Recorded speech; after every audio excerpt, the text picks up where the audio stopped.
মাত্র 2 মিনিটের মধ্যে আজকে তোমাদেরকে ব্ল্যাক ফরেস্ট কেকের ডেকোরেশন করে দেখাবো।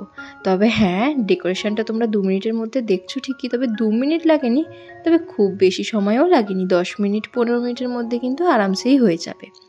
তো ফার্স্টেই আমি একটু চকো গানাশ বানিয়ে নিয়েছি। একটা সাইডে আমি চকো গানাশ দিয়ে ডেকোরেশন করব এবং একটা সাইডে আমি ডার্ক চকলেট দেবো। সেই মতন আমি অল্প করেই গানাশটা রেডি করেছি, যেহেতু পুরো কেকে দেওয়া হবে না, একটা সাইডে দেওয়া হবে, তাই জন্য আমি অল্প করে রেডি করে নিয়েছি।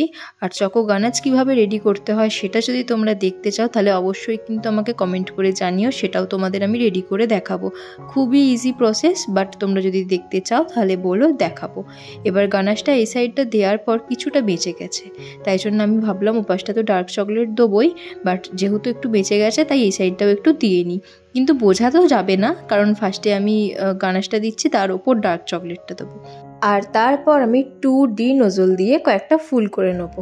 আর দেখো, চকলেটের ওপর সাদা সাদা ফুলগুলো করার পর বেশ সুন্দর দেখতে লাগছে।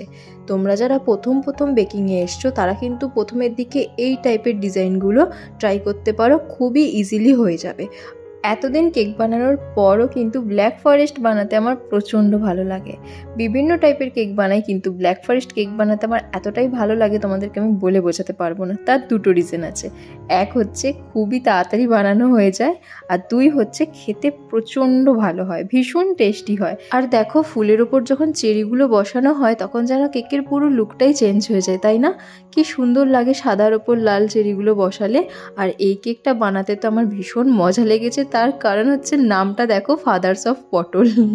আর এই কেকটা আমাকে অর্ডার করেছিল আমার ভাই আর তার বন্ধুরা মিলে, তাদেরই একটা বন্ধুর বার্থডেতে, আর আমাকে দিয়ে এইসব ভুলভাল নাম লিখিয়েছে। যাই হোক, চলো ভিডিওটা এখানেই এন্ড করছি। তোমাদের কেমন লাগলো অবশ্যই কিন্তু জানিও।